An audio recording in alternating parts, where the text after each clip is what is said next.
yang foto men. Enggak gua ngerekam. Yang dia pakai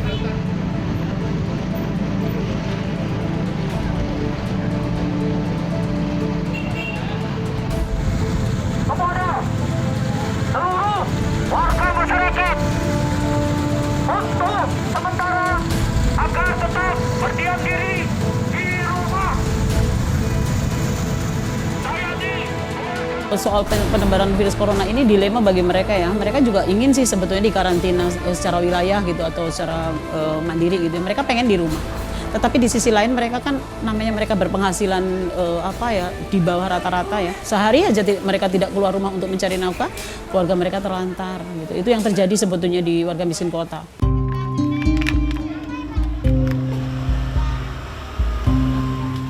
Kalau dulu sebelum ada musibah ini mah kita ya tiap hari dagang ada pemasukan, namanya kita pedagang sehari nggak dagang ya berarti kita ngomong nggak makan kan gitu.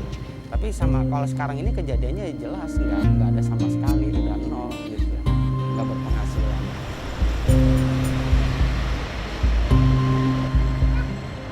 Ya jangan sampai lah udahlah, corona hilang lah semua. Biar jangan nyusahin orang susah, miskin semua. Kalau bagi orang kaya sih ada corona di rumah aja, buat 1 tahun juga bisa makan masih kayak kita. 1 minggu aja kelabakan udah. Yang buat masak apa, ini apa. Makanya lillahi ta'ala jalan aja lah dikit-dikit. Kalau ada ya saya tarik. Gak ada ya udahlah nongkrong aja tidur. Kamu seneng gak gini libur? Apa nggak mau? Kan kamu libur nggak mau. Ya maunya sekolah.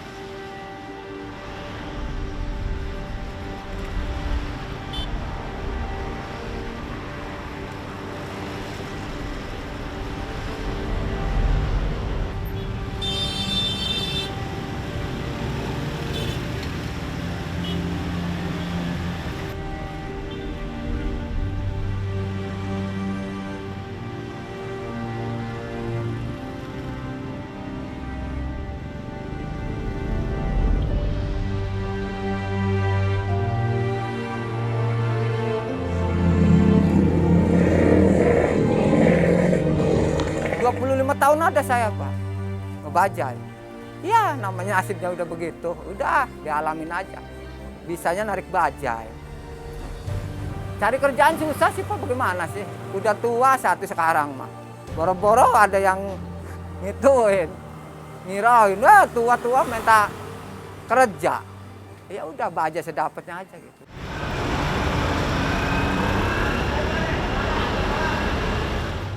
Ya kalau hari biasa, ya kadang-kadang mah 200 lebih, ya kadang-kadang 200.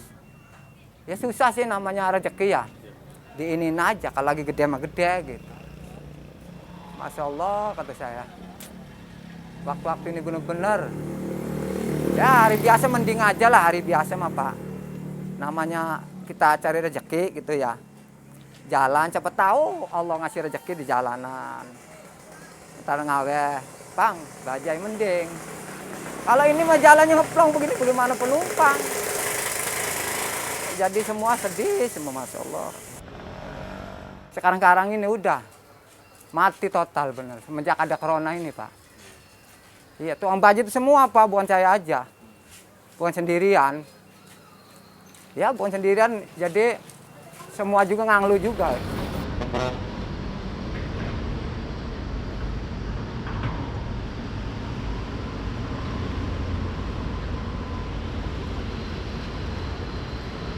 KPK tuh komunitas pedagang kecil Ancol yang biasa dagang itu di kawasan Taman Impian. Jumlah anggota kita tuh ada 53 orang. Yang jelas dengan kejadian ini sama sekali tidak punya usaha. Hanya mungkin inisiatif aja kalau yang sudah berkeluarga, ada sebagian istrinya itu dagang tapi dagang nggak jauh gitu depan rumah gitu. Sama sekali kita yang jelas sudah nggak ada pemasukan lah. Ya kalau dampaknya sih benar-benar dari segi ekonomi yang berasa banget gitu. Apalagi kita kan pedagang Ancol gitu. Nah, dengan kondisi Ancol tutup pun kita benar-benar mata pencariannya ini terganggu lah sama sekali. Sekalipun kita beralih keluar pun kondisinya sama. Waktu Ancol tutup itu mereka 5 hari Ancol tutup, mereka coba untuk berdagang di luar. Tapi kondisinya sama, gitu. Kondisinya sama. Dia coba sehari 2 hari, tapi kondisinya sama. Nggak ada pemasukan juga ini ya. Hanya capek doang, lelah. Siapa tahu dengan gerakan yang kita lakukan sekarang ini kita bisa mengetuk hati pemerintah lah supaya cepatnya mengambil tindakan gitu loh atas terjadinya penyebaran virus corona ini. Kalau kita kan tergantung dengan donatur. Kalau donatur itu punya kesadaran terus memberikan donasinya kepada kita, ya kita akan menyalurkan ke warga miskin gitu. Tapi kalau enggak ya kita nggak bisa juga memaksa toh. Ini sebetulnya menjadi kewajiban pemerintah. Mendengar berita yang masalah PSBB itu, bayangan saya gini loh, kalau warga semua nggak boleh kemana-mana, terus kita itu nggak disubsidi apapun, nggak dikasih perataian, itu warga mau makan apa? Ya khususnya di wilayah Jakarta Utara tempat saya tinggal ya, tentunya secara ekonomi mereka sangat menurun ya. Banyak sekali kepala-kepala keluarga yang sudah tidak bekerja sehingga mereka tidak ada penghasilan. Wah kalau secara jiwa mungkin lebih dari 6.000 ya, karena kita 16 kampung yang kami dampingin, ada 5 PKL dan beca. Mungkin lebih dari 10.000 Mas, itu yang terdampak. Sebetulnya pendapatan mereka menurun drastis ya, menurun. Tapi ya itu tadi yang saya bilang dilema, mereka nggak keluar rumah nggak dapat duit Mas. Sedangkan kebutuhan dapur ini mesti tetap ngebul gitu. Jadi mau nggak mau kayak ojol ya, kayak contohnya keluarga saya sendiri ada ojol, ya mau nggak mau mesti keluar, berapapun dapatnya gitu. Daripada dia di rumah tidak mendapatkan apa-apa gitu, kayak mendingan keluar biar berapapun dapat dibawa pulang. Itu memang dilema untuk orang miskin tuh kayak gitu. Ya jelas itu satu hal yang buruk ya, penyebaran itu akan semakin banyak ya. Kami warga miskin kota juga tidak mau Mas, tidak mau sebetulnya harus bekerja dalam keadaan yang seperti sekarang ini. Ini dilema untuk kami. Sama aja kami bunuh diri kan. Dengan bekerja sementara wabah corona sedang merebak kayak begini, harusnya kita diam di rumah, tetapi perut ini, tuntutan perut kita nggak bisa menunda kan.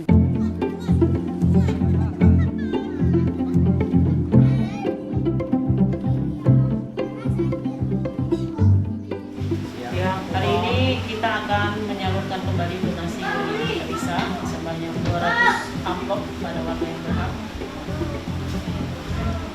Sejumlah tetap sama 560 untuk satu kepala keluarga yang kehilangan pekerjaan atau yang secara ekonomi mereka berkurang penghasilannya. Dan kita berharap 560 ini sebagai kompensasi mereka akan diam di rumah selama 7 hari. 2 hari yang lalu kami juga mencoba mengumpulkan donasi itu untuk kita coba berbagi kepada warga miskin kota yang terdampak oleh virus corona ini.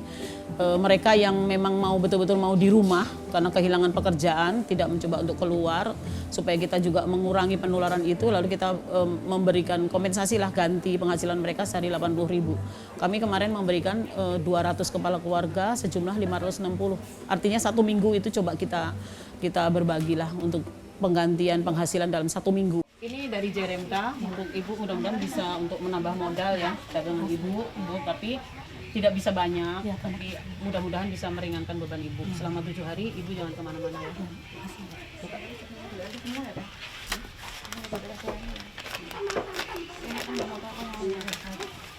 Maskernya nggak dikasih tadi? Ya, ini masker Mbak, jadi kalau keluar rumah tolong dipakai. Ini ada hand sanitizer kalau pergi-pergi. Ya, untuk saat ini sih kami masih menjangkau di kampung-kampung dampingan JRMK ya, 16 kampung di utara dan barat. Lalu untuk tukang-tukang becak, juga untuk PKL yang memang terdampak gitu. Masih itu aja sih jangkauannya. Mengurangi penyebaran jelas. Dengan kita keluar rumah bertemu dengan orang banyak itu kan penyebarannya kan semakin cepat. Kalau kita diam di rumah, kita akan ketemu dengan orang luar itu kan minim banget gitu ya. Saya kira itu sangat berkontribusi. Ada sih beberapa yang pekerjaannya bisa dilakukan di rumah, tapi kan beberapa buruh, misalnya buruh pabrik, bagaimana dia bisa kerja dari rumah? Kan nggak mungkin gitu. Kalau untuk warga miskin kota sendiri sih tidak semuanya bisa lakukan itu. Karena itu tadi yang saya bilang, kalau mereka tukang becak bagaimana dia berkreasi di dalam rumah. Ojol, buruh pabrik nggak bisa lah Mas. Kalau bulan ini kira-kira bisa ada setorannya nggak Pak? Ya nggak tahu ini ya masalah setoran mah. Sekarang udah kesetor bulan ini mah. Tahu bulan depan mah ini masih ada virus corona ini mah tahu kesetoran tahu enggak. Karena keadaannya begini. Ya, siapa tahu udah mereda virus corona ini. Insya Allah kesetoran lagi. Pengennya sih diiniin setorannya saya. Jangan sampai nunggak lagi. Setoran baja ini 2.150.000 sebulan. Sistemnya kan ngambil kredit. Kalau bulan-bulan ini mah ya semenjak corona aja nggak sanggup saya udah. Nggak sanggup. Ini udah mau setorannya. Tanggal 20. Belum ada duitnya bagaimana. Dapat 50, kadang 40 saya iniin, 60. Udah buat bini aja semua. Ngelak sedikit di bawah. Makanya banyak yang dibawain sekarang. Ya karena enggak setoran. Pada banyak tuh teman saya diseret enggak setoran. Bajanya pas ini rusak terus Pak. Ya jadi negara boro-boro buat setoran ya. Diminta. Langsung ke sini orang. Udah bawa motor 2, yang satu buat bajai, bawa bajai. Langsung dibawa. Kata dianya, maaf ini, saya perintah, nggak bisa.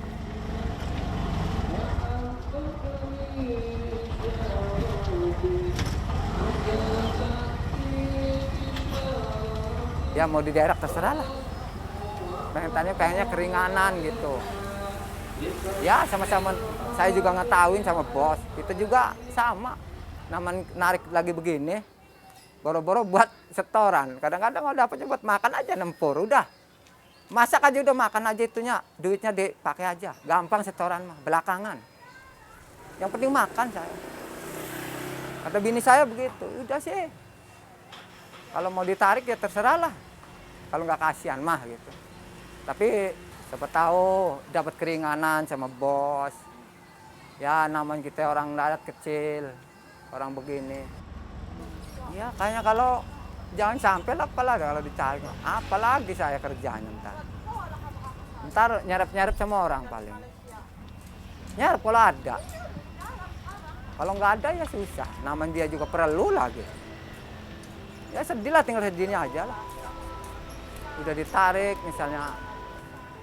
Kita nggak kerja apa, udah tua begini bagaimana kerja? Ngelamar sini ngebakal di ini.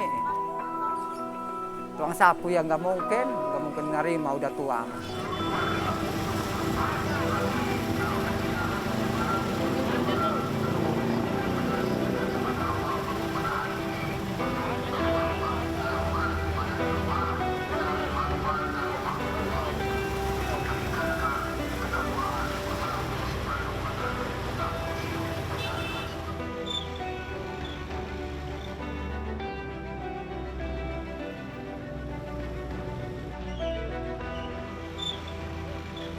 Assalamualaikum.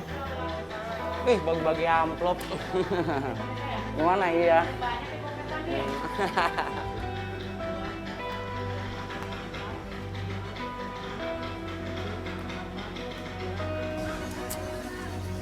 Saya mau bilang menyikapinya gimana? Ini musibah kita bersama sebenarnya. Untuk jangka panjangnya, ya kita ingin untuk saat ini berharap penggalangan dana itu tetap ada buat kita. Terus kalau untuk saat ini benar-benar kalau kita nggak punya komunitas itu buat saya nggak akan peduli, kita akan masing-masing. Tapi dengan adanya JRMK ini itu merangkul semuanya. Jadi sangat berguna banget lah, sangat penting buat kita. Udah buka? Udah. Nah, ini kan ada 13 hari lagi. Total uang masuk itu 248.665.100. Kalau target kita itu hampir 1 M ya, 880. 96. Total uang terkumpul berapa tadi?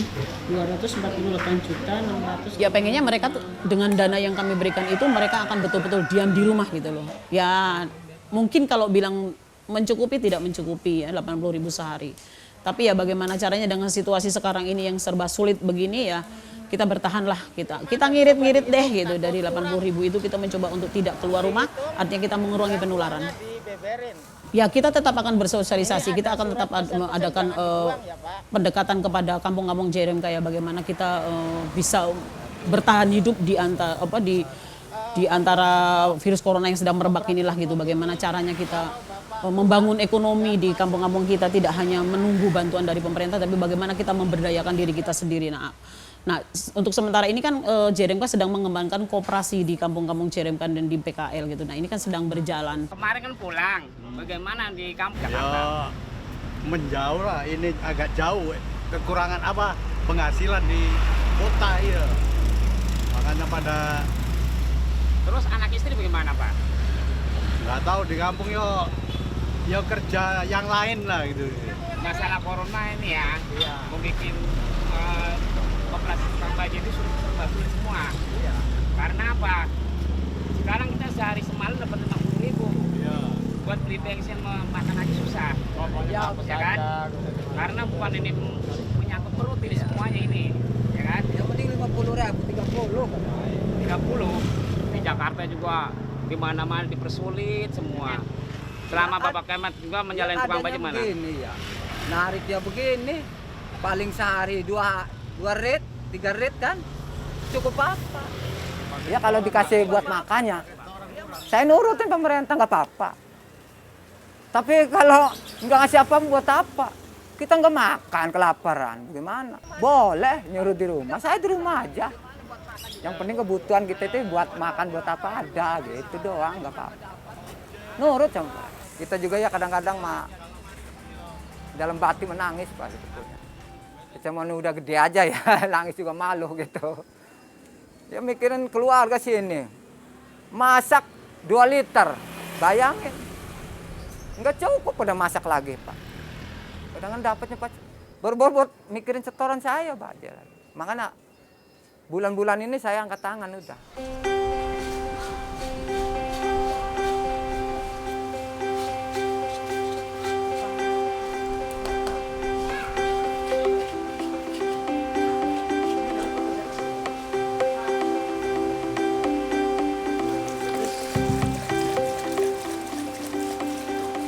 Intinya sih isu corona ini belum menjadi isu yang menakutkan seperti yang diberitakan di televisi, di media gitu ya.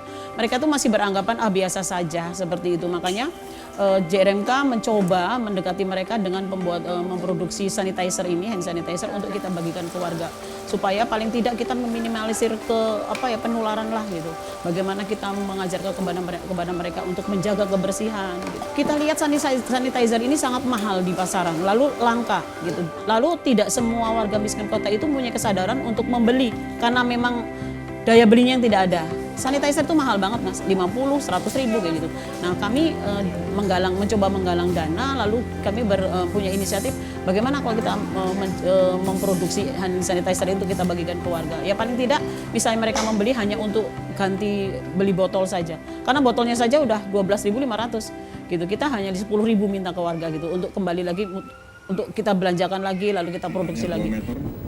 Cuci tangan pakai sabun dengan air yang mengalir, hindari menyentuh wajah, kemudian tetap aman dan produktif di rumah.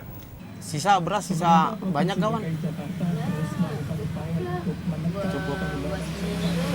Seminggu. Sisa kemarin bantuan? Ya karena emang backgroundnya saya sendiri pedagang ya. Kemungkinan juga ya mau nggak mau kita harus paksakan ini tetap berdagang ya, tapi ada perbedaan item yang kita jual aja gitu dengan kondisi seperti ini. Tapi ya untuk saat ini ya mudah-mudahan cukup lah gitu. Kalau khawatir sih kita jelas pasti khawatir ya, tapi kalau berlebihan itu justru akan menurunkan imun kita sendiri gitu.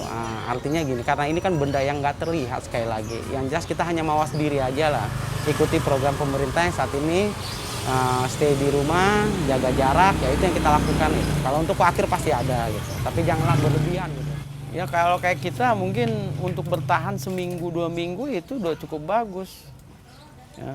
Kalau mungkin kita punya duit ya bisa bertahan mau berapa lama mungkin iya. Jadi yang kita butuhkan ini sekarang ini sebenarnya solusi lah. Ya, kalau emang harus stay di rumah kan nggak mungkin juga. Ya kan, stay di rumah ya. Istri butuh makan. Iya, paling nggak kan harus dipenuhi juga. Gitu. Nggak bisa juga terima keadaan kali ya. Saya lebih tepatnya terima keadaan sebisa kita untuk bertahan gitu ya. Tapi sekali lagi ya untuk pemerintah ya, pemerintah daerah atau pusat itu jangan lama juga suruh kita stay di rumah. Tapi sedangkan kebutuhan kita kan juga harus dipenuhi. Gitu. Jadi saya menyikapinya sebenarnya ya ini dampak, nggak ada yang perlu disalahkan sih sebenarnya, itu aja.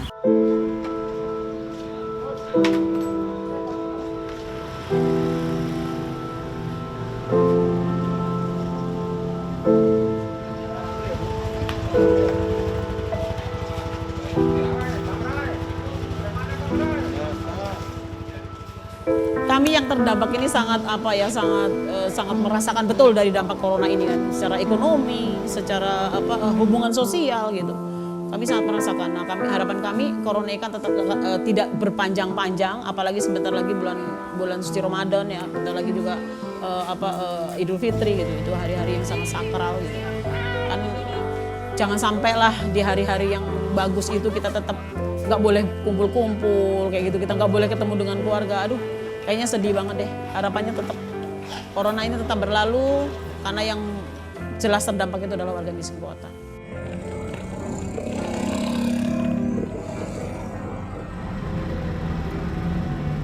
Ya pengen kondisinya stabil lagi, kayak dulu lagi. Pengennya begitu. Biar jangan resah semua warga-warga sini, semuanya lah. Bagi kita yang nariknya bajai, tiap harinya kan, kalau begini terus meresah pikirannya. Gelisah atau ya kadang-kadang ngelamun, mikirin masalah begini. Kalau begini seterusnya bagaimana ini? Wah, bisa-bisa. Udahlah pada kelaparan bisa-bisa. Kalau begini mah ya makan tetap makan aja Pak ya. Cuma pasti pulang ya nggak boleh. Tapi kita tetap ntar pengennya mah jarak ke orang tua, tapi kan nggak boleh pulang. Ya udahlah nggak apa-apa lah, nurutin aja dulu. Nama pemerintah diturut.